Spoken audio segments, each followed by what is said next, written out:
Welcome and hello. My name is Dawn Eshelman, and I'm head of programs at the Rubin Museum of Art in Chelsea, New York City.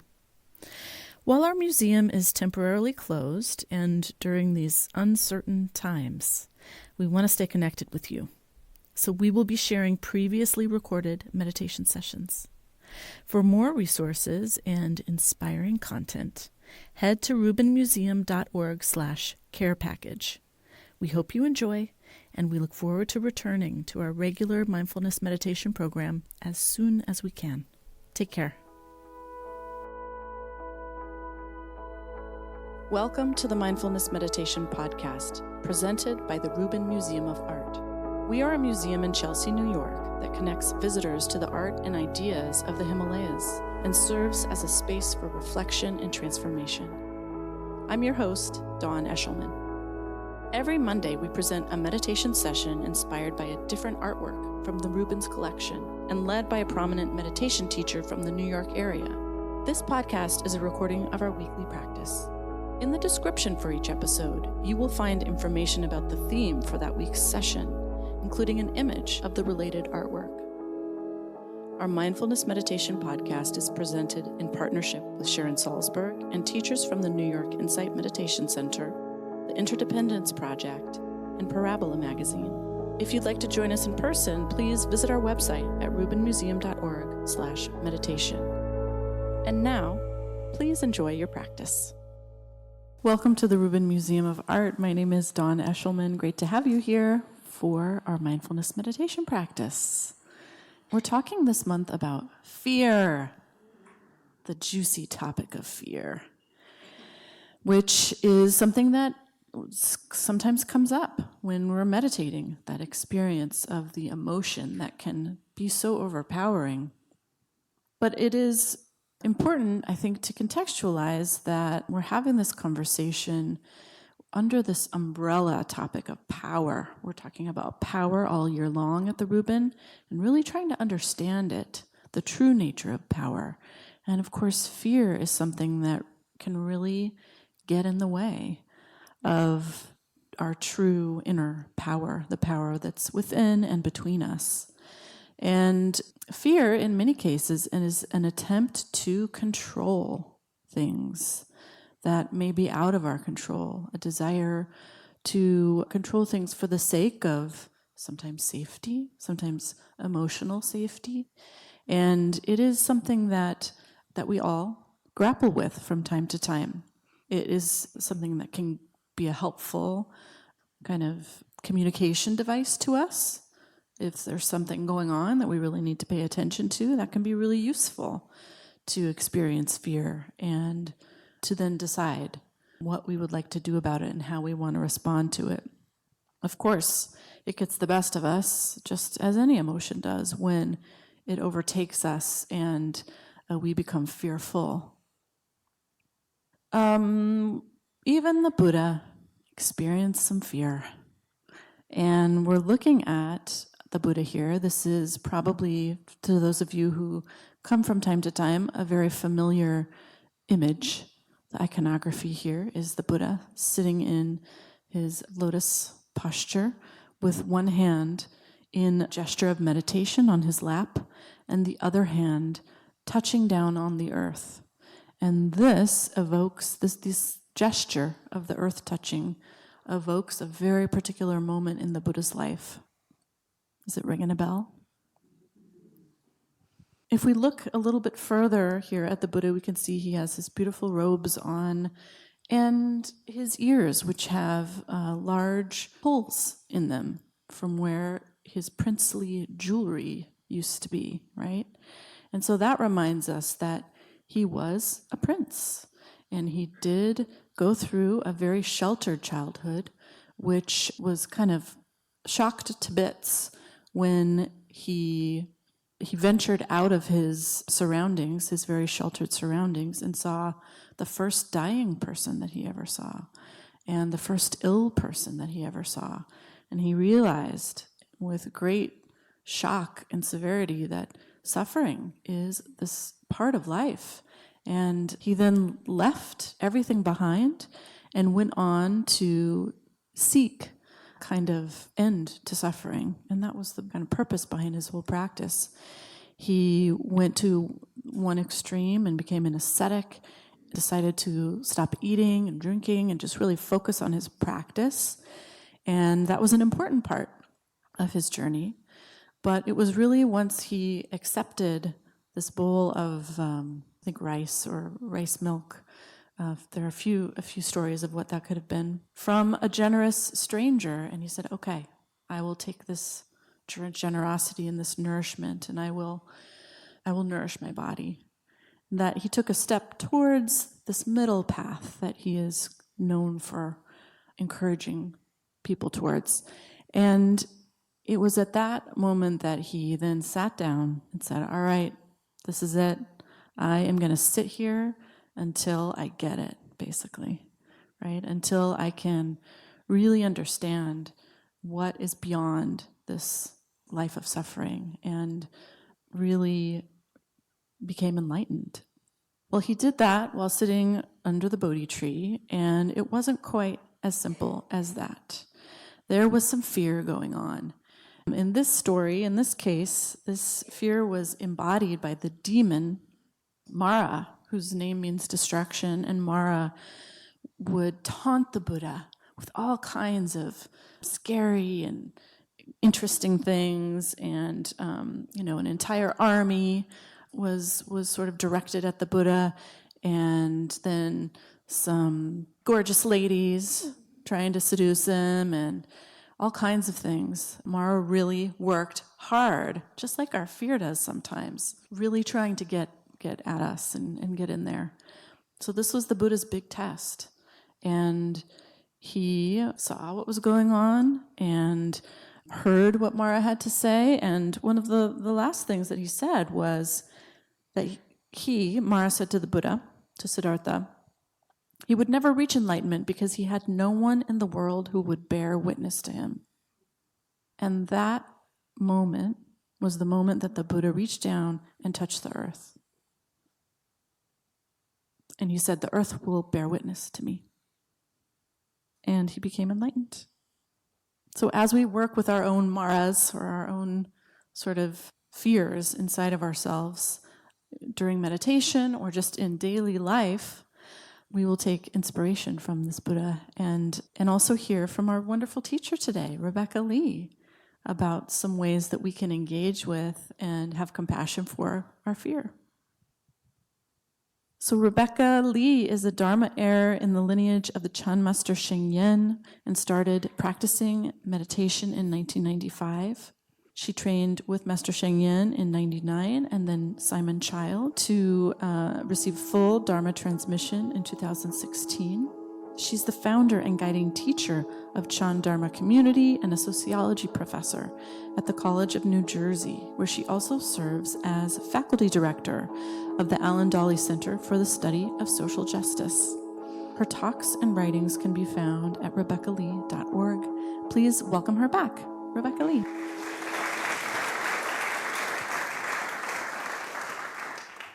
Hello again. It's wonderful to be back. I hope you all had a lovely summer. Thank you, Dawn, for this wonderful introduction of today's topic.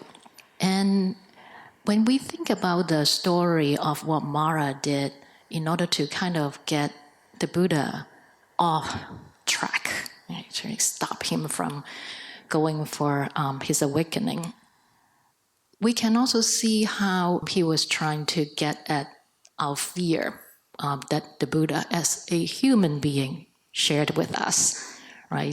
So for example, he was trying to tempt him with beautiful women to get at his fear of not being able to control his desires. And we can all relate to it in one way or the other. It may be sexual desire, it may be desire for other things like food or even shopping, or what are things that we worry, we're afraid of not having control over.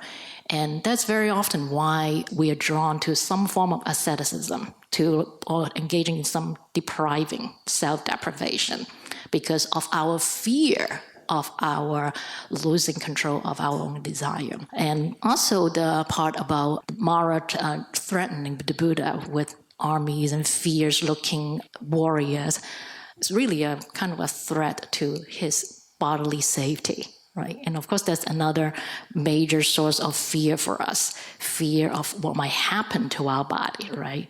Fear of the body getting hurt, getting assaulted by others, and of course, also fear of the body getting sick, deteriorating, and dying. And of the number of books I've read about people talking about their fear of death, they often talk about, I'm not afraid of dying, I'm just afraid of suffering when I die. So really, so the fear of what might happen when this body begins to deteriorate. And in a way, part of that fear is the fear of losing functions of our body that we have identified with being me, right? So really it's also a fear of losing part of our body functions that challenges our sense of who we are. So that's all part of the package. And also the last bit when Mara said that, no one is going to be here to witness your enlightenment. You're not going to make it. And well, of course, there's the fear of being unknown, being totally alone, but also really part of it is we might be able to relate to is the fear of not being able to accomplish what we believe is really important for us in our life. Besides our body, keeping our body safe, we all have goals and missions, important, meaningful things that we would like to accomplish, and fear of falling short, fear of disappointing ourselves and important people in our life, or fear of being a failure. And of course, we fear losing people we love, our loved ones, things we love, the life that we love as well. And along with that is very often fear of having our life changed, like having a rug pulled under our feet, like things just suddenly change, maybe from death or from divorce or from sickness or many other possible things, losing things that we love. And some of you might have heard this famous phrase, there is nothing to fear but fear itself. Right? Because if you listen to what Dawn talked about in the introduction, a lot of this different kind of fear really has to do with our fear of not being able to control that which really can't be controlled. So we can, through our study and contemplation and reflection, begin to understand, oh yeah, that's right, I'm trying to control things that I can't control, right? I can't control what's going to happen tomorrow, 10 years from now, and what's going to happen to this body. So we can talk ourselves into, I can't control this, so there's no point in being afraid, except that we're still afraid, right? So we can be all rational and yes, I understand this. Despite all that, fear is still there, and we're afraid of fear because it's paralyzing. It's like when we experience fear, it can completely overwhelm us. And also, experiencing fear in itself challenges our sense of ourselves because we believe we are in control, we're these rational, reasonable people. And fear feels very irrational. Even though I understand I can't control this or this and all that, it still happens. Or even I have prepared all this, I still feel the fear. And it's like, what's going on? I know all these things, and it feels like you're not able to get everything under control. So what I like to talk a little bit about is to practice with fear. Now here is the fear that arises despite of the fact that we have thought things through a gazillion times, and we feel we're really prepared and we understand. That's what I'm talking about after we do all that work. And what do we usually do with fear is that we kind of try to do everything we can to kind of avoid having to experience fear, all right? We avoid doing things that will get us fear. Or when it shows up, we pretend we're not afraid. We deny it, or in our own way resist it. And all these in the way actually give the fear more power by not cultivating clear awareness of what is actually going on, the fear that's arising. And this summer, I just told Dawn I lived out of the same suitcase for 2 months, going to 7 different places, and it's not as bad as it sounds. Actually, it's a really interesting experience.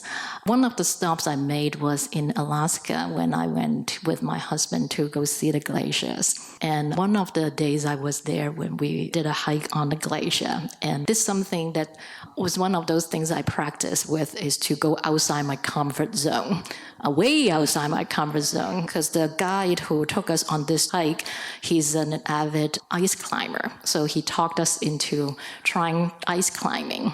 No, I'm not athletic at all. So when we were doing the ice climbing, he's like, okay, well, he showed us how all the equipment is very safe and all that stuff. And I saw every knot he made. It's like, I knew there's no way I can fall down over this cliff. So understanding, prepare. And he told me if I just lose it, he can pull me back up. There's no way I will get to the bottom of this cliff. And he told me exactly what to do. And he told me also, you will be very afraid. So I knew I was going to be afraid. Okay, so I'm all prepared. And sure enough, I have to walk backward over this cliff to climb on this vertical wall. So sure enough, I wasn't even really close to the edge. My legs were not really moving backward. And my entire body wanted me to move forward away from that cliff. I was very glad that my instinct worked. And so like all those things about instinct or fear, they all were in high gear functioning. So what's interesting was the reason why I want to share this story was that it was a really wonderful experience to kind of practice with what happens when fear shows up anyway, when you feel you're super prepared. So with my practice in engaging in the Chan practice of silent illumination, the really, really important thing is to remain anchored in the present moment. So this is the wonderful thing that the Buddha did. Like he's just like, you can just remember this by his gesture of touching the ground, like stay grounded with the present moment by staying grounded, anchored with the body, staying with the bodily sensations of the moment. So what was the really useful bodily sensation of the moment was that thankfully I was still breathing. So I was breathing and I was really like breathing, and I remember to feel my breathing fully in my body. And that actually is very, very important to anchor ourselves to the present moment, because fear has this power of taking us out of the present moment. Like if you remember what happens when you're afraid, it's like it takes us away from the present moment reality, and all the worst case scenario, all the what ifs shows up, and they almost never actually materialize, but we are completely away from the present moment reality. So a really important way to counteract that is to actually stay connected and grounded and anchored in the present moment using our body awareness. And the other thing is when our body is grounded with the present moment is and allows us to face our experience of fear as it is. Instead of how we usually do it, it's like because we're so afraid of fear, we don't want to experience it. We don't want to feel it, anything but that. It's like actually experience and face the fear as it is. We might notice that the resistance is like, I shouldn't be afraid because I'm all prepared. I know this is supposed to happen. Or when I feel like, I know I'm going to be afraid, but I didn't know I'm going to be this afraid. It's like you have like some quota for how afraid you're supposed to be. And it's like you're completely blindsided by how afraid you actually feel. It's like, no, this is what it is. This is what is going on right now. Face the fear as it is, and it might be some kind of unpleasant mental and bodily sensations. And one phrase that my student in Silent Illumination Retreat finds very useful, I share with you, is stay with this just as this. Stay with this just as this. To remind ourselves to like, okay, this is how I'm feeling this fear. I don't want to move backward. Okay, stay with this just as this. And this will allow us to being anchored in our bodily sensations and allowing ourselves to face the fear as it is, then allow us to experience the present moment fully. And this will do two things. The first is to allow us to see this thing we call fear for what it is, because we will notice that it is just this moment after moment arising of physical sensations and thought. You might feel the body freezing and like thoughts of like, I don't want to move backward. I don't want to do this. What if this happened? These are thoughts. They are thoughts. They are thoughts. And that's all they are. That's all they are. If you allow yourself to be fully present in the moment, we'll notice that we're merely labeling this bundle of sensations and thoughts as fear that I'm supposed to be afraid of. And the other thing that being fully present in the moment is that it actually allows us to be open to other aspects of the present moment. When we are afraid, we are completely consumed by it. We're blocked by it, and we can't see other aspects of the present moment. You might actually be able to connect with the sense of curiosity. It's like, oh, I wonder what's going to happen. There's a reason why you're doing this, right? I want to see how it's like to be climbing over the cliff. It's like this curiosity can be experienced. And also maybe allows us to experience to recognize the positive aspects of the experience that we have been blocked from seeing. So learning something new that we are actually very intrigued by, these positive aspects of experience being blocked by our preoccupation with fear. And so like the fear is still part of the present moment. So we're not getting rid of it, but it's our whole awareness is much wider and broader that it's put in its right proportion. It's not the whole experience anymore. And the other aspect of the Buddha touching the ground is a very important part, is trusting our ability to connect with our heart mind. We have a tendency to let our fear to take over. And when that happens, very often what we experience is this fabricated sense of isolation. That like where I'm all alone, I'm so afraid and no one cares about me and I'm on my own and all that, all those ideas will come up. And when we remember to connect with this sense of trust, or you can use the word love as well, is that it allows ourselves to remember that we are actually loved and supported by all sentient beings in the universe. That's actually what Shakyamuni Buddha did. That like, Mara, you're wrong, the entire universe is here, right here with me as I experience my awakening. And even in the moment when we're experiencing great fear, the entire universe is right here with me, supporting me. Food being grown and people doing things that make our life possible. And it definitely did the very useful thing for me, because instead of being completely blocked by my fear, I was able to hear the instructions by my guide and my husband very clearly in that moment, exactly what to do, so that I was able to walk over that cliff. If I were allow myself to be blocked by fear, then I would just start screaming and tell them, let me get back off this rope. And but I just listened to the instructions step by step, and then it was a moment experience to be in that whole experience.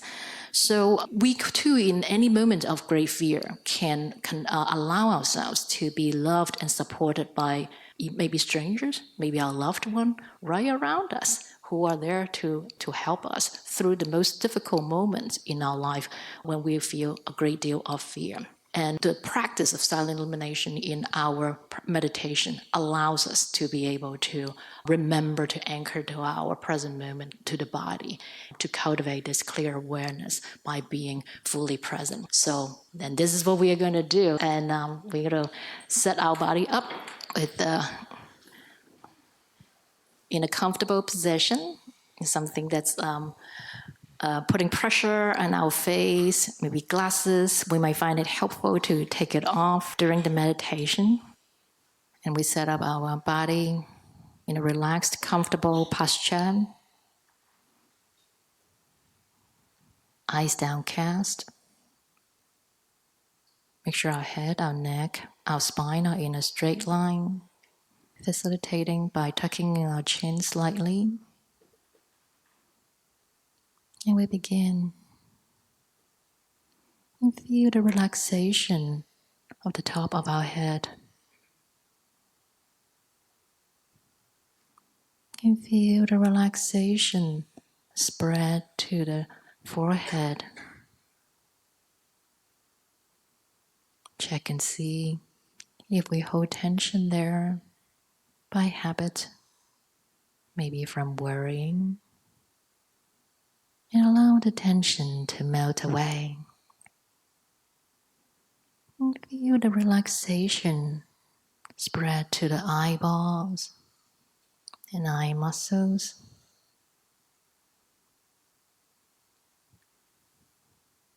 Allowing the tension we hold in these muscles to melt away.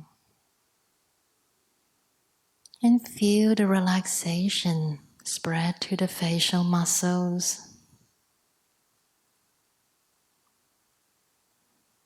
Check and see if we tense up part of our face to hold a facial expression for the world to see.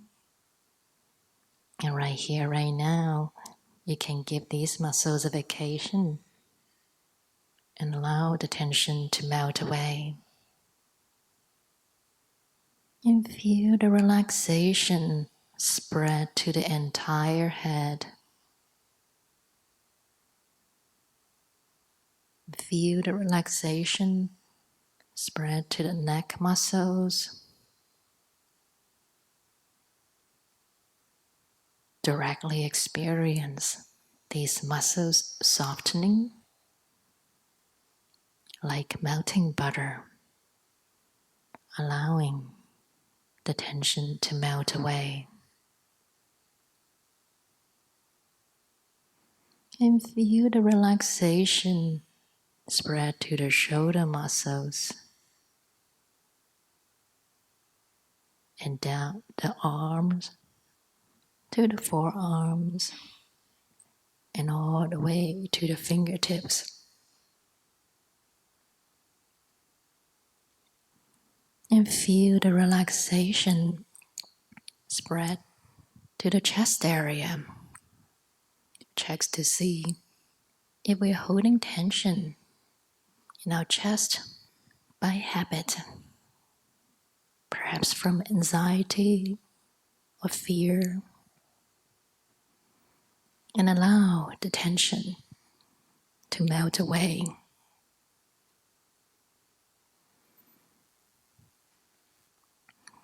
And feel the relaxation spread down the body to the lower abdomen, trusting that the skeletal structure can hold up this body, and allow the tension in these lower abdominal muscles to melt away. And feel the relaxation spread to the upper back, allowing the tension we hold in the muscles between the shoulder blades to melt away. Trusting the skeletal structure can hold up the body, allowing the tension to melt away, and feeling this relaxation continuing to spread down the back to the lower back.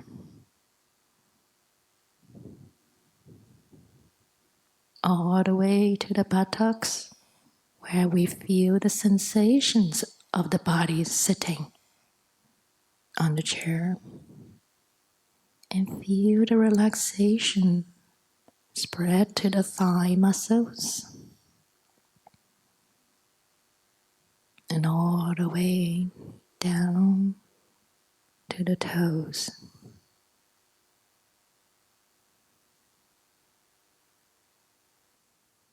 Feel the relaxation of the entire body. sitting right here, right now, moment after moment. We practice cultivating this clear awareness of this body and mind, sitting right here.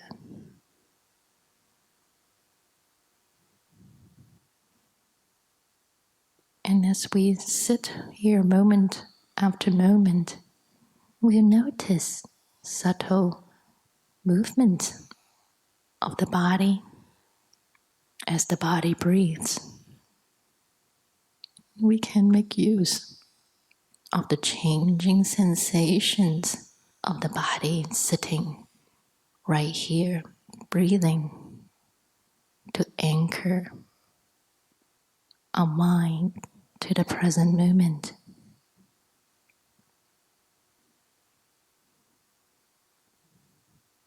And if we notice the mind drifting out of this room, or thoughts coming up, and you allow that to take you out of this room, not a problem. All you need to do is to gently bring your attention back to the changing sensations of the body sitting right here, right now, breathing on its own, trusting your body to breathe on its own. And all you need to do is to fully experience this emerging present moment.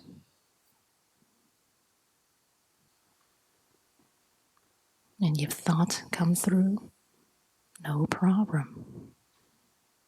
Allow it to be there, and it will go away on its own.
Maintain this clear awareness as we transition from stillness to motion.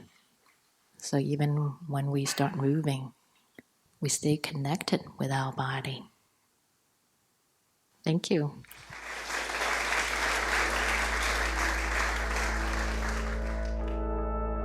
That That concludes this week's practice. If you would like to support the Rubin Museum and this meditation series, we invite you to become a member and attend in person for free. Thank you for listening. Have a mindful day.